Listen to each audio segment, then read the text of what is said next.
Bon alors là, il faut que je vous fasse le point sur la campagne Alliance Forêt-Bois, parce que je viens de recevoir un courrier qui est là et qui fait, mais alors, très plaisir. Pour celles et ceux qui n'ont pas suivi, Alliance Forêt-Bois, c'est la plus grande coopérative forestière française qui s'est vraiment spécialisée sur les coupes rases et les plantations en monoculture. Canopé, on a publié une enquête de 90 pages et aussi une vidéo qui montre, qui explique comment peu à peu Alliance Forêt-Bois se construit un empire en forêt française. Alors à plusieurs reprises, on leur a demandé par mail, par SMS, à l'oral, de débattre avec nous de leurs pratiques, mais on s'est heurté à un mur, c'est niette, ils n'ont pas envie d'échanger avec l'ensemble de la société civile. Du coup, nous, on a organisé plusieurs actions, dont une directement sur le siège social d'Alliance Forêt-Bois, où on est allé leur rendre un rouleau hollandais qui a été abandonné sur une parcelle qu'Alliance Forêt-Bois a complètement rasée et où ils ont détruit le sol. Alors oui, cette action-là, elle a permis de faire parler d'Alliance Forêt-Bois dans les médias, mais en réalité, le vrai point faible d'Alliance Forêt-Bois, c'est ses financeurs privés. Parce qu'en fait, Alliance Forêt-Bois essaye de se faire passer pour une entreprise verte et responsable auprès d'autres entreprises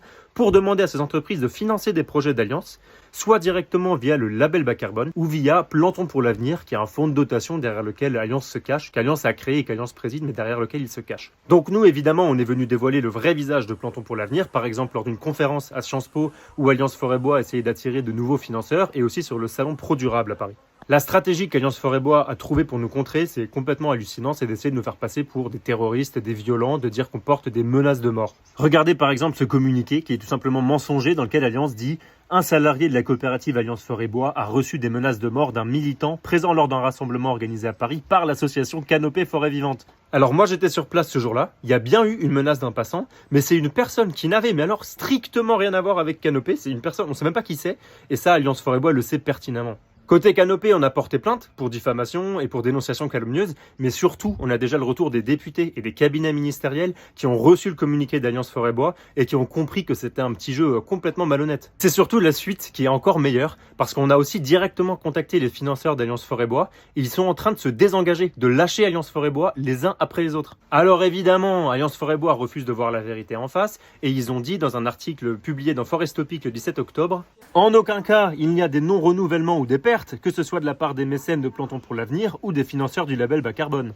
Et c'est là que je ressors ma petite lettre, qui est là. The Remove All Carbon. C'est une entreprise qui avait prévu de financer Alliance Forêt-Bois à hauteur de 528 000 €.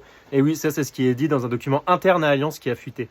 Et sauf que suite à nos alertes, eh bien ils vont financer 0 projet d'Alliance Forêt-Bois. Ce qu'ils écrivent précisément dans la lettre, c'est « Nous avons décidé de ne pas poursuivre notre projet de collaboration avec Alliance Forêt-Bois ». Et dans le même style, on a Nestlé, JC Deco, Erta, Cortegusto, Neolia, qui ont tous décidé de ne pas renouveler leur partenariat en 2023 avec Alliance Forêt-Bois ou Plantons pour l'avenir. Mais il y a des entreprises qui n'ont pas encore lâché Alliance Forêt-Bois ou qui leur ont pas encore demandé de changer leurs pratiques. Alors aidez-nous à augmenter la pression sur ces entreprises-là. Pour le faire, il y a un lien en commentaire de la vidéo. Cliquez dessus et vous allez être redirigé vers des actions en ligne et des actions hors ligne qui vont être organisées très prochainement. Rejoignez-nous les amis!